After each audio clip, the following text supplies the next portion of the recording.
Hi everyone, welcome back to my channel. இன்றைக்கி வீடியோவில் சாம்பார் சாதம் ப்ரெஷர் குக்கர் யூஸ் பண்ணி நல்ல குழைவாக ஹோட்டலில் கிடைக்கிற டேஸ்ட்டில் எப்படி ரொம்ப சிம்பிளான மெத்தடில் செய்யலாங்கிறத நான் உங்களுக்கு இந்த வீடியோவில் செஞ்சு காட்டியிருக்கேன். ஸோ வீடியோவை ஸ்கிப் பண்ணாமல் பாருங்கள், அப்போ தான் டீட்டெயிலாக உங்களுக்கு புரியும். வீடியோவை பார்க்குறதுக்கு முன்னாடி நம்மளோட சேனலை சப்ஸ்கிரைப் பண்ணாதவங்க மறக்காமல் சப்ஸ்கிரைப் பண்ணிக்கோங்க. கூடவே இருக்கிற பெல் பட்டனையும் கிளிக் பண்ணிக்கோங்க. அப்போ தான் நம்ம சேனலில் வரக்கூடிய வீடியோஸ் உங்களுக்கு நோட்டிஃபிகேஷனில் வரும், நீங்களும் மிஸ் பண்ணாமல் பார்க்கலாம். இந்த ரெசிபி செய்கிறதுக்கு 1 கப் அளவுக்கு சாப்பாடு அரிசி எடுத்திருக்கேன். அதே கப்பில் 3/4 கப் அளவுக்கு துவரம்பருப்பு எடுத்துக்கலாம். நல்லா வாஷ் பண்ணிட்டு ஒரு அரை மணி நேரத்துக்கு மட்டும் நல்லா ஊற வச்சிடலாம். இப்போ ப்ரெஷர் குக்கரில் 2 டேபிள் ஸ்பூன் அளவுக்கு நல்லெண்ணெய் சேர்த்துக்கலாம். இதில் 1 டீஸ்பூன் அளவுக்கு கீ ஆட் பண்ணிக்கோங்க. நல்லா ஹீட் ஆனதுக்கப்புறமா 1/4 டீஸ்பூன் அளவுக்கு கடுகு உளுத்தம் பருப்பு சேர்த்துக்கலாம். 1/4 டீஸ்பூன் ஜீரகம் சேர்த்துக்கோங்க. இது கூட ஒரு கட்டி பெருங்காயம் சேர்த்துக்கலாம். ஒரு பெரிய பவுல் அளவுக்கு சின்ன வெங்காயம் சேர்த்துருக்கேன். சின்ன வெங்காயம் சேர்த்து செய்கிறப்போ நல்லா டேஸ்ட்டாக இருக்கும். சின்ன வெங்காயம் இல்லை அப்படின்னா நீங்கள் பெரிய வெங்காயம் 2 மீடியம் சைஸில் நல்லா தின்னாக ஸ்லைஸ் பண்ணி எடுத்துக்கோங்க. கூடவே ஒரு கொத்து கருவேப்பிலை சேர்த்துக்கலாம். உங்களோட காரத்துக்கு ஏற்றா போல் பச்சை மிளகாய் சேர்த்துக்கோங்க. நான் 2 மிளகாய் சேர்த்துருக்கேன். ஒரு கைப்பிடி அளவுக்கு பூண்டை உரிச்சிட்டு சேர்த்துக்கலாம். கூடவே தேவையான அளவுக்கு கல் உப்பு சேர்த்து நல்லா செவந்து வர அளவுக்கு வதக்கி விட்டுக்கலாம்.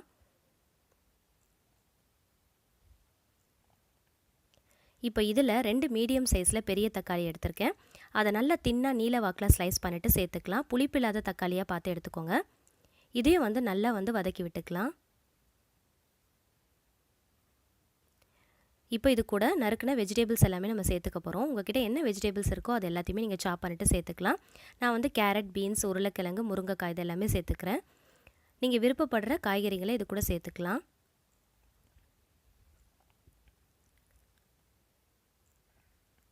இப்போ காய்கறிகளுடைய பச்சை வாசனை போகிற அளவுக்கு நல்லா வதக்கி விட்டுறலாம்.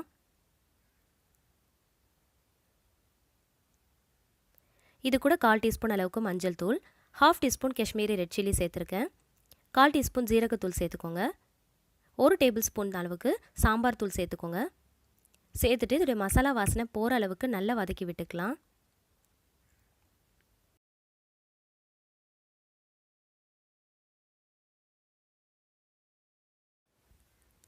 இதில் தேவையான அளவுக்கு வாட்டர் ஆட் பண்ணிக்கலாம். நான் 1 கப் அளவுக்கு அரிசி, 3/4 கப் துவரம்பருப்பு எடுத்திருந்தேன். அதே கப்பில் 6 கப் அளவுக்கு வாட்டர் ஆட் பண்ணியிருக்கேன்.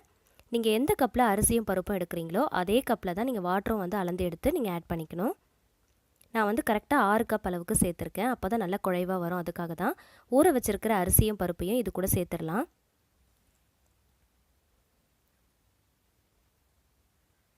நல்லா ஒரு தடவை கலந்து விட்டுட்டு உப்பு காரம்லாம் கரெக்டாக இருக்கான்னு செக் பண்ணி பார்த்துக்கோங்க. பத்தலைன்னா நீங்கள் சேர்த்துக்கலாம். இப்போ இதில் ஒரு சின்ன லெமன் சைஸில் புளி எடுத்து கரைச்சி வச்சுருக்கேன். அதையும் இது கூட சேர்த்துட்டு நல்லா ஒரு தடவை கலந்து விட்டுக்கோங்க. இது கூடவே 1 டீஸ்பூன் அளவுக்கு கீ ஆட் பண்ணிக்கலாம். இப்போ மூடி போட்டு கரெக்டாக ஒரு 4 விசில் வச்சு எடுத்துக்கோங்க. ப்ரெஷர் ரிலீஸ் ஆனதுக்கப்புறமா குக்கர் மூடியை ஓப்பன் பண்ணிடலாம். ஒரு தடவை நல்லா கலந்து விட்டுக்கோங்க.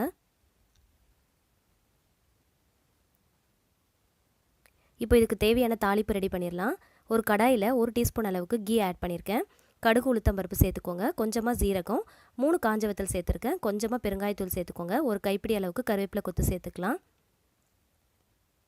இது நல்லா பொரிஞ்சதுக்கப்புறமா இதை சாப்பாட்டில் சேர்த்துடலாம்.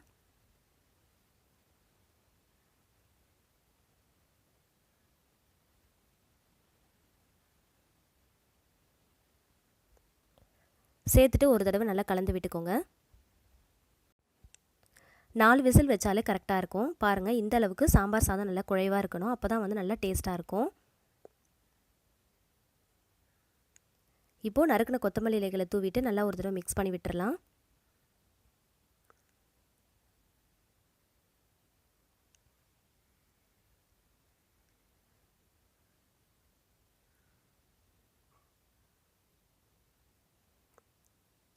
இப்போ இதில் கொஞ்சமாக முந்திரியை தாளித்து கொட்டிக்கலாம். அதுக்கு கொஞ்சமாக நெய் விட்டுக்கலாம்.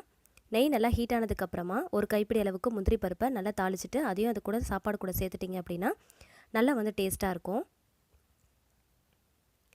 நல்லா செவந்து வர அளவுக்கு வறுத்துட்டு இது கூட சேர்த்துக்கோங்க. தேவைப்பட்டால் அகெயின் 1 டீஸ்பூன் அளவுக்கு நீங்கள் கீ கூட ஆட் பண்ணிவிட்டு நல்லா மிக்ஸ் பண்ணி விட்டுக்கலாம். நான் தாளிப்பு எல்லாத்தையுமே கீயில் தான் போட்டிருக்கேன். ஸோ அதனால் இதுவே கரெக்டாக இருக்கும். ஹோட்டல் ரெஸ்டாரண்ட்டில் கிடைக்கிற அதே டேஸ்ட்டில் ரொம்ப சிம்பிளான மெத்தடில் நல்ல குழைவாக ப்ரெஷர் குக்கர் யூஸ் பண்ணி சாம்பார் சாதம் நம்ம ப்ரிப்பேர் பண்ணிட்டோம். ஸோ இதை வந்து சட்டுன்னு நம்ம ரெடி பண்ணிடலாம். நீங்கள் கண்டிப்பாக ட்ரை பண்ணி பாருங்கள். இந்த மெத்தட் ரொம்ப ஈஸியாக இருக்கும், யூஸ்ஃபுல்லாகவும் இருக்கும். ட்ரை பண்ணி பார்த்துட்டு எப்படி வந்துச்சுன்றதை ஃபீட்பேக்கை கமெண்ட் செக்ஷனில் ஷேர் பண்ணிக்கோங்க. இந்த வீடியோ பிடிச்சிருந்துச்சுன்னா மறக்காமல் லைக் பண்ணுங்கள். உங்களோட ஃபேமிலி அண்ட் ஃப்ரெண்ட்ஸ் கூட ஷேர் பண்ணிக்கோங்க. நம்மளோட சேனலை சப்ஸ்கிரைப் பண்ணிட்டு தொடர்ந்து சப்போர்ட் பண்ணுங்கள். Thank you so much. கீப் வாட்சிங்.